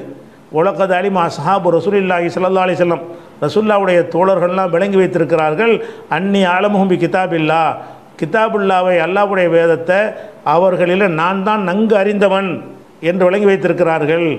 குலவு ஆலமு அன்னாகதன் ஆலம் மின்னில் ரகல் துலகி, என்னை விட அறிஞன் ஒருவன் இருப்பான் என்று தெரிந்தால் நான் அவரை நோக்கி பயணப்பட்டு போய்விடுவேன் அப்படின்னு சொல்லிட்டு என்ன செய்கிறாருன்னு கேட்டால் மக்கள்கிட்ட பயன் பண்ணுறார். நீங்கள் யாரும் குர்ஆன் அழிக்காதீங்க, பாதுகாத்து வச்சுக்கிறங்க, மோசடி செய்தால் அந்த மோசடியோடு வருவான்னு வசனம் இருக்குது. அதை கொண்டாந்து ஃபிட் பண்ணுறாரு தேவையில்லாமல். நீங்கள் குர்ஆனை மறைத்து வைத்து கொண்டீர்கள்னு சொன்னால் இந்த குர்ஆனோடு நம்ம எழுப்பப்படுவோம், நமக்கு அது உதவி செய்யும், இதுதான் ஒரிஜினல் குர்ஆனு அப்படிங்கிற கருத்துப்பட முஸ்லீமில் அவர் பேசின ஒரு உரை இருக்கிறது. அதே மாதிரி வந்து திருமதியில் வரக்கூடிய அந்த குர்ஆனை தொகுத்த ஒரு செய்தி.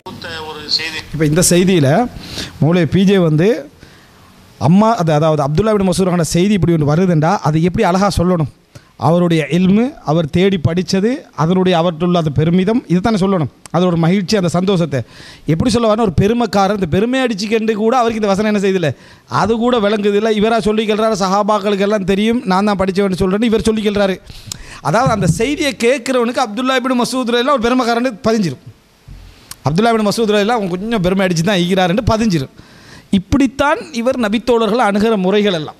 இது அந்த சொர்க்கத்துக்கு நன்மாராயம் கூறப்பட்ட 10 நபித்தோழர் லிஸ்ட்டில் இது என்ன அப்துல்லா இப்னு மஸ்ஊத் கூட செய்தி. ஒரு செய்தியை எப்படி அணுகணுமோ அப்படி கண்ணியமான அணுகுமுறை என்னது அவர்கிட்ட இல்லை. பிழைன்னு சொல்கிறதில்ல. அப்துல்லா இப்னு மஸ்ஊத் அந்த வசனத்துக்கு சொன்ன தப்சீர் பிழையானது, அது பிழை இல்லை. அதை எப்படி சொல்கிறாரு? இவர் அந்த மாதிரி இருக்கலை, இவ்வளோ படித்தோன்னு சொல்கிறவர் இந்த வசனத்துக்கு அவருக்கு விளக்கம் தெரியாது. இது என்ன, இது எப்படி இருக்கு?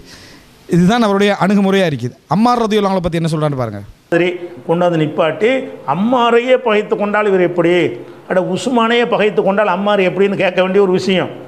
அம்மார் வந்து உஸ்மானை விட மேலானவர் கிடையாது. ஆனாலும் என்ன செய்கிறாங்க, ரசூலுல்லாஹ் அந்த 10 பேரில் ஒரு ஆளுண்டு சொல்லப்பட்ட ஒரு ஆளுண்டு அதை கவனிக்காமல் அம்மாரை கொண்டாந்து நிப்பாட்டுவாங்க. எதுக்கு எடுத்தாலும் அம்மாரை சொல்லி, அம்மார் எப்படிப்பட்ட ஒரு ஆள், அவங்க தாய் யார், யாசிர் யார், சுமையா யார், பெரிய தியாக குடும்பம்ட்டு அதெல்லாம் இருக்கட்டும், அம்மார் யார் நீங்கள் ஃபில்டர் பண்ணி பார்த்தீங்கன்னு சொன்னால் அம்மார் நிறைய குழப்பம் பண்ணவராக தான் இருந்தார். அவர் வந்து அவருடைய தன்மையே என்னென்னு கேட்டால் குழப்பம் செய்வது என்பது அவருடைய தன்மையாக இருந்திருக்கிறது. அது நம்ம அலியுடைய வரலாறில் அதை பார்த்துக்குருவோம். இந்த சம்பவத்தை எடுத்து பார்த்தீங்கன்னு சொன்னால் என்ன செய்கிறாருன்னா அம்மாரை வந்து அடிச்சிருக்காரு. என்ன இப்போ அம்மார் ரலியல்லாஹு அவரோட தன்மையை குழப்பம் பண்ணுறவர்.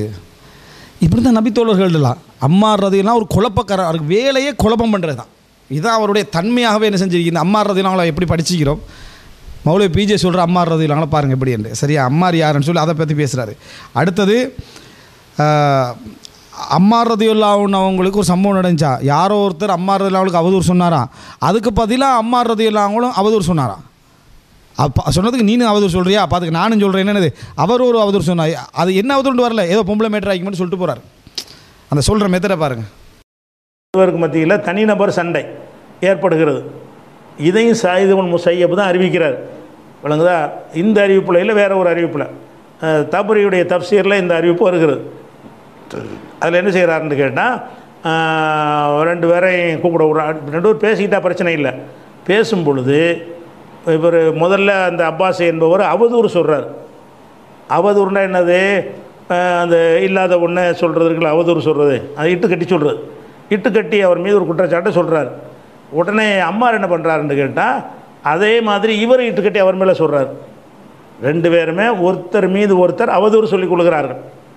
ஆனால் ஆரம்பித்தது அப்பாஸ் தான், அம்மார் ஆரம்பிக்கலை. அம்மார் ஆரம்பிக்கலை, அப்பாஸ் தான் ஆரம்பிக்கிறார். அப்பாஸ்னா இந்த அபுலஹபுடைய பேரன். அப்போ அந்த ரெண்டு பேருக்கும் பிரச்சனை ஆயிடுச்சுன்னு பிடிச்சிட்டு வர பிரச்சனை வந்து அவர் ஜனாதிபதி தானே வரும், ரெண்டு பேரும் கூட்டிகிட்டு வந்துட்டாங்க. விசாரித்து பார்த்தா ஜனாதிபதி விசாரிக்கிறார். விசாரித்து பார்த்தா அப்பாஸ்கிட்ட கேட்குறாங்க, நீ சொன்னீங்களா அவர் மீது சொன்ன குற்றச்சாட்டு இருக்குல்ல, அதுக்கு என்ன ஆதாரம்? ஆதாரம் இல்லை. அப்போ அவதூறு சொல்லியிருக்கிறா. ஆமாம். அம்மாட்ட கேட்குறாங்க, நீ எதுக்கு இது சொன்ன? நீ அவர் மீது என்ன அவதூறுன்னு வரல, ஏதோ பொம்பளை சம்மந்தமாக ஒருத்தர் கொடுத்து அவதூறு சொல்லியிருப்பாங்கன்னு நினைக்கிறேன். அவர் என்ன செஞ்சார், அம்மாட்ட கேட்கும்போது நான் அவர் சொன்னதுக்காக தான் நான் சொன்னேன் அப்படின்றாரு. அவதூறு தான் சொன்னேன்ட்டார். அப்போ அவதூறுக்கு என்ன செய்யணும்னா 80 அடி கொடுக்கணும். இது என்ன, அதாவது செய்தி உண்டு, மௌலவி பிஜி அதில் வந்து சேர்க்கிறது உண்டு. ஏதோ இது சம்மந்தமாக அவதூறு சொல்லிப்பான் பிடிச்சி சஹாபாக்களை கண்ணியமானவங்கள பற்றி பேசுகிறோமா, வந்ததை மட்டுமா சொல்லிட்டு போக வேண்டியதானே. சாயித் அலி சொல்லியிருக்காங்க அதில் என்ன, அதுக்கு பதிலாக இவர் என்னது அவதூறு. ரெண்டு அப்பாஸ் இல்லாமலும் அம்மாரெல்லாம் ஒருத்தருக்கு ஒருத்தர் ஒரு பெண் விஷயத்தில் ஒழுக்க ரீதியாக அவதூறு என்ன செஞ்சுக்கிறாங்க, சொல்லி கொண்டிருக்கிறார்கள். என்ன பதிய போகுது இப்போ இதெல்லாம். இப்போ இதெல்லாம் மொத்தமாக கேட்டீங்கன்னா காமூசு ஷதாயிம், சரியா, என்னது ஏச்சுக்களின் அகராதி. இது முழுசாக கேட்டோம்டா. அதுக்கப்புறம் நபித்தோழர்கள் தவறு செய்தால் விமர்சிப்போம்ட. நபித்தோழர் தவறு செய்ய நினச்சி பார்க்காத நபித்தோழர்களாகவே எந்திக்கிறாங்க. இவ்வளோ காலம் மறைத்திருக்கிறார்கள். ஒரு எல்லாம் எங்களை விட மிச்சம் மோசமான இருந்த ஒரு சமுதாயத்தை பற்றி வாழ்க்கையை மறைச்சிக்கிறாங்கிற சிந்தனை போக்கு தான் என்ன செய்யுது, அதில் வரக்கூடிய நிலைமை நம்ம என்ன செய்யணும் பார்க்குறோம். அது மாத்திரமல்ல, இதுக்கு பின்னால் அம்மார் ரலியல்லாஹு எப்படிப்பட்டவராக இருந்தார் தெரியுமா? சாட்டையால் அடிப்பாங்க, 80 தான் அடிப்பாங்க. எங்கே அடிக்கணும்னு கணக்கு இருக்குது. அந்த மாதிரியான ஒரு அடி தண்டனை கொடுப்பதற்கு ஒரு அடி வந்து கொடுத்தாரு. அப்போ இவர் நினைக்கிறாருன்னா நம்மளை மாதிரி ஒரு சீனியர் ஆளை வந்து பின்னாடி வந்த ஒரு ஆளுக்கு வந்து அடிக்கிறாங்கன்னு அப்படி நினைக்கிறார். இஸ்லாத்தில் அப்படி நினைக்க முடியாது. ரெண்டு பேரும் செஞ்ச குற்றம் என்னன்னு மட்டும் தான் பார்க்க முடியும். நீ என்ன செஞ்ச, நீ என்ன செஞ்ச, நீனு அவதூறு. அவதூறுக்கு என்ன செய்யணும்னு சொல்லி என்ன செய்கிறாங்க. அப்போ இதை வந்து அவர் செஞ்சார். அப்போ இந்த ஒரு காரணத்தினால அம்மார் அடித்ததுக்கு அம்மார் அதுக்கு பிறகு உஸ்மானுக்கு எதிராகவே இருந்தார், பகைமையாக இருந்தார். உஸ்மான் வந்து நம்மளை வந்து இப்படி நம்ம வந்து கூஃபாவில் கவர்னராக இருந்தோம், உமர் காலத்தில் கவர்னராக இருந்தோம், அப்படி இருந்தோம் இப்படி இருந்தோம், நம்மளை வந்து ஒரு சாதாரண ஆள் மாதிரி நடத்திட்டாரன்னு அதானே இஸ்லாமிய சட்டம். என் மகள் ஃபாத்திமா திருநாளும் கையை வெட்டுவேன்னு சொன்னாங்களே, அதானே இஸ்லாமு. அப்போ உஸ்மான் வந்து இந்த 3 பேர் விஷயத்துலையும் உஸ்மான் மீது கடுகளவும் என்ன சொல்கிறாருன்னா, அந்த கசையடி நடந்ததுலேருந்து எனக்கே அடிக்கிறியா, நான் வந்து கூஃபாட கவர்னராக இருந்தேன், எனக்கே இது செஞ்சேன், இன்றையிலேருந்து உனக்கு எதிரி தான் நான் அம்மாறதுலாம் இருந்தாங்களாம். அப்போது நம்ம மாயிஸ்வரில் அவங்களோட தியாகம், மாயிஸ்வரில் அவங்க பேத்து குற்றத்தை ஒத்துக்கொண்டுன்னு சொல்கிறது, சஹாபாக்கள் ஒருத்தருக்கு ஒருத்தர் குற்றத்தை ஒத்துக்கொள்ளக்கூடியவர்கள் அம்மார் நாட்டு ஒன்றும் இல்லையே. அம்மார் ரதியில் அங்கே என்ன எனக்கா இது, அதோட அண்டையிலேருந்து உஸ்மான் ரவனுக்கு எதிராக ஒரு வெஞ்சம் தீக்கிற லெவலில் தான் யார் எந்திக்கிறாரு, அம்மார் ரதியில் அங்கே எந்திக்கிறாங்க அப்படின்னு பயம் பண்ணுறாரு. டோட்டல் நபித்தோர்களுடைய எண்ணங்களை இலக்குகளை அந்த வார்த்தை இல்லை. அந்த இது நம்மளுக்கே நம்ம கூப்பாள கவர்னராக இருந்தவர் எனக்கேன்னு அதில் இல்லை, அது இவர் சொல்கிறது, சரியா? அப்படி அதான் இவராகவே நடிச்சிருந்த எங்களோட இந்த ஊர் சண்டை தெருச்சண்டைகள் அதில் உள்ள நபித்தோழர்களோட லெவலுக்கு அவர் என்ன செய்கிறார், அதை அப்படி கொண்டு வந்திருக்கிறார், சரியா? அடுத்தது சில விளக்கங்களை பேசுகிற டைமில் அந்த அதபை பேன்றாரே இல்லை. ரசூல் ஸல்லல்லாஹு அலைஹி வஸல்லம் அவர்கள் முஷ்ரிக்காக இருந்தார் என்று வார மாதிரி ஒரு வசனத்தை நம்ம சொன்னால் எப்படி, அந்த காலத்து மதுஹபில் அவங்கெல்லாம் வளமையாக சிறுக்கு செய்கிற அந்த லிஸ்ட்டில் இருந்தார்னு சொன்ன மாதிரி சொன்னால் அது எப்படி இருக்கும்? அறிஞர்களை பற்றி பேசுகிற சந்தர்ப்பத்தில் கொஞ்சமாவது பிழைன்னு பேசிட்டு போகும். அப்படி பேசுகிற இந்த வரலாற்று சம்பந்தமாக சொல்கிற சந்தர்ப்பத்தில் அறிஞர்களுக்கு சொல்கிற வார்த்தையை பாருங்கள். லாஜிக்கத்தை பெரிய ஒரு உலமாக்கள்லாம் சொல்லலைங்கிறார். அந்த உலமாக்கள்லாம் பொருளாதார விஷயத்தில் சரியான கூமுட்டைகளாக இருக்கிறார்கள் என்பதை நான் ஜக்காத்துடைய விளக்கிட்டேன். நான் தங்கத்துக்கு அப்போ ஆரம்பகால உலமாக்கெல்லாம் கூழ் முட்டைகளாகவும் ஞான சூனியங்களாகவும் இருந்ததுனால எதுக்கு ஜக்காத்துன்னு தெரியல. ஆரம்பகால அறிஞர்கள் நவீன காலத்தில் கொஞ்சம் ஏசிட்டு போனால் கூட மன ஆறுதல் ஆகிக்கும். ஆரம்ப காலத்தில் ஞான சூனியங்களாக கூழ் முட்டைகளாக அது எப்படி போகுது சிந்தனை, அது அவருக்கு விளங்குதில்லை, சரியா? அடுத்தது பாருங்கள். அடுத்தது வரலாற்றில் உஸ்மானை கொண்டு விடுவோங்கிறாங்களாம்.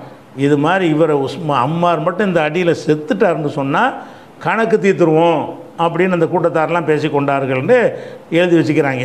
அப்போ இந்த செய்தி வந்து ஷியாக்கள் வரலாறுலையும் நம்ம விளக்கண்ண நம்ம முஸ்லீம் அறிஞர்களுடைய வரலாற்று நூல்கள்லையும் எழுதி வச்சுக்கிறாங்க. எழுதுனா இது எங்கப்பா, சனது எங்கப்பா? எப்படி நம்ம விளக்கண்ண முஸ்லீம் அறிஞர்கள், நம்ம விளக்கண்ண முஸ்லீம் அறிஞர்கள் என்ன செஞ்சுக்கிறாங்க, எழுதி வைத்திருக்கிறார்கள்ன்றாரு. உஸ்மானை கொண்டு விடுவோங்கிறாங்களாம். இது மாதிரி இவரை அம்மார் மட்டும் இந்த அடியில் செத்துட்டாருன்னு சொன்னால் கணக்கு தீர்த்துருவோம் அப்படின்னு அந்த கூட்டத்தாரெலாம் பேசி கொண்டார்கள்னு எழுதி வச்சுக்கிறாங்க. அப்போ இந்த செய்தி வந்து ஷியாக்கள் வரலாறுலையும் நம்ம விளக்கண்ண நம்ம முஸ்லீம் அறிஞர்களுடைய வரலாற்று நூல்கள்லையும் எழுதி வச்சுக்கிறாங்க.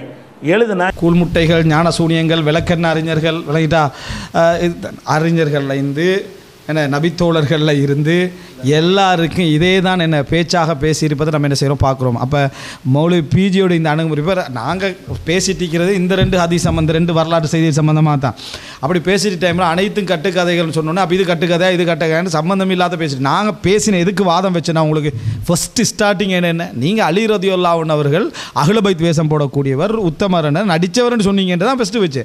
அதுக்கு தான் நீங்கள் ஆதாரங்களை பேச ரெடியான்னு கேட்டேன். அந்த ஆதாரங்களை தான் நம்ம பேசிக்கிட்டு இருக்கிறோம். அதை பற்றி மட்டும் தான் இங்கே பேச்சு.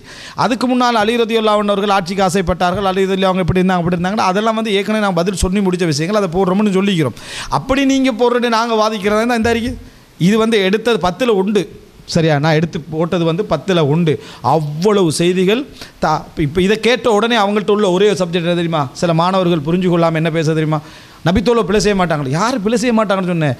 இப்படி நீங்கள் உங்களோட வாப்பட பிள்ளையை அணுகுவீங்களா, உங்களோட உம்மோட பிள்ளையை அணுகுவீங்களா, மௌலவி பிஜேட பிள்ளையை அணுகுவீங்களா, இந்த மெத்தடில் கேம்காரர் விளங்கி கூழ் முட்டை ஞான சூனியம் விளங்கிட்டா இந்த மாதிரி அணுகுவீங்களா, அப்போது விளக்கெண்ணெய் இப்படி தான் அணுகுவீங்களா நீங்கள், அப்போ டபுள் கேம் அணுகுவீங்களா, டேலை குட்டிக்கிறான்னு அணுகுவீங்களா, இப்படியே அணுகுவீங்க.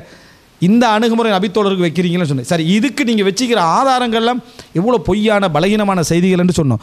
அதிலே இல்லாதவைகளெல்லாம் கையாள முடியால போட்டு என்ன செஞ்சுக்கிறீங்க சொல்லிக்கிறீங்கன்னு சொன்னோம். இதுதான் நாங்கள் என்ன அதில் சொல்ல வந்த விஷயம். அதனால் சம்பந்தம் இல்லாத விஷயங்களை கொண்டு வந்து நீங்கள் என்ன செய்ய வேண்டாம், பேச வேண்டாம். பேச்சு இந்த 2 செய்தியும் தான். இந்த 2 செய்தி ஒன்றுக்கு சரி நீங்கள் இப்போ சொல்லிட்டீங்க என்ன, அது சொல்லிக்க கூடாதுன்னு. ஆனால் அதை வச்சு எடுத்து சொன்ன விஷயங்கள் எங்கள் வேறு சரியான அதிசயில் வருதா அப்போ அதுக்கு போகிறோம் நீங்கள் சொல்லிட்டு போகிறீங்களே உஸ்மானில் மவுத்துக்கு போகிறவுலேருந்து அங்கே அடக்கப்படாது, தூக்கி வீசப்பட்டது, ஜனாசா தொழிக்கலை, குளிக்கலை, அதெல்லாம் எங்கே தெரியுது, எந்த சையான அதிசயில் வருது, நிறைய சையான அதிசயம் வச்சுக்கிறீங்களா அதுக்கு சரியா. அதுக்கு எது தானே நீங்கள் சொன்னீங்க, இந்த பொய்யான செய்தியை பொய்யன்னு சொல்லுங்களேன். அதை இந்த பொய்யான செய்தியை வச்சு தான் நான் வந்து கடைசி வரைக்கும் போனேன்னு சொல்லுங்களேன். ஹஸ்ஸு கௌகபில் அடக்கப்பட்டார்கள் என்ற செய்தியை நீங்கள் திரிச்சு போகிறதுக்கு வேறு, இன்னொரு இடத்துல அடக்கப்பட்டார்கள்னா ஏன் அடக்கினார்கள்ன்றதுக்கு விளக்கம் அது வருவோம், அதை நான் சொல்லி மீக்கிறேன். ஆனால் நீங்கள் சொல்கிற மாதிரியான விளக்கங்கள் எந்த செய்தியில் வருது, எந்த கிதாபுகளில் வருது, எதில் வருது, எல்லாம் பொய்யான செய்திகளை வச்சு தான் நீங்களே சொல்லிட்டீங்க. எல்லாம் கழிச்சிட்டு பார்த்தா மாலிக்கிற செய்தி மட்டும்தான் இருக்கீங்க. நீங்கள் மாலிக்கிற செய்தியும் பொய் தான், ஆனாலும் எனக்கு சைட் சப்போர்ட்டுக்கு இருக்கேன்னு சொல்லி சைட் சப்போர்ட் இல்லை, புகாரின் முதல் ஹதீஸ் மாதிரி என்னது அதை நீங்கள் பேசிக்கிட்டு இருந்தீங்க. அப்போ இவ்வளோ செய்தியும் என்ன செஞ்சுக்கிறீங்க, இதில் நீங்கள் தவறாக அணுகி இருக்கிறீர்கள். இதெல்லாம் இப்படி நீங்கள் வந்து இந்த மாதிரியான எண்ணங்களுக்கு போகவே நீங்கள் எங்கள் மீது நல்லெண்ணம் வைக்கணும்னு நான் எதிர்பார்க்கவே இல்லை. ஏன்னா சான்ஸும் இல்லை, சாத்தியம் இல்லை. நீங்கள் இவ்வளோ பேரை பற்றி நீங்கள் வரக்கூடிய நபித்தோழர்களுக்கு சொர்க்கத்துக்கு நன்மாராயம் கூறப்பட்ட சிறப்பான நபித்தோழர் வரக்கூடிய அவங்களோட ஒவ்வொரு செயல்பாட்டிலும் எண்ணங்களுக்கு என்ன செய்றீங்க, நீங்கள் இவ்வளோ விஷயங்கள் சொல்கிறீங்கன்னா சாத்தியம். ஆனால் தயவு செஞ்சு இந்த மீளாய்வு செய்யுங்க. இதை செஞ்சு இந்த மாதிரியான வார்த்தை பிரயோகங்களை தௌபா செஞ்சு பகிரங்கமாக நீங்கள் அறிவிச்சு இதிலேருந்து மீண்டுகங்க. அலி ரலியல்லாஹு விஷயத்தில் நான் பேசினது எல்லாமே தப்பு தான். ஆனால் அலி ரலியல்லாஹு சம்பந்தமாக வரக்கூடிய இந்த செய்திகளில் வந்து எனக்கு சில விஷயங்கள் நெருடல்கள் இருக்கு, அப்படியாவது பேசுங்க.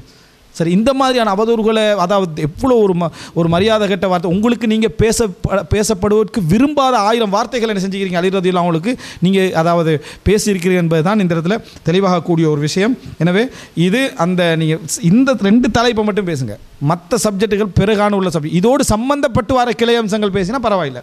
நீங்கள் அதை வேறு ஹதீஸ்களுக்குள்ள சப்ஜெக்டுகளுக்கு என்ன செய்ய வேணும் கொண்டு வரணும். இது 2ஐயும் முடிச்சுட்டு வேணும்னா என்ன செய்வோம், அடுத்த பாதிக்கு நம்ம போவோம் என்ற ஒரு பகுதியை சுருக்கமாக சொல்லிக்கணும். இன்ஷா அல்லாஹ் இப்போ நம்ம அடுத்த பகுதிக்கு போவோம்.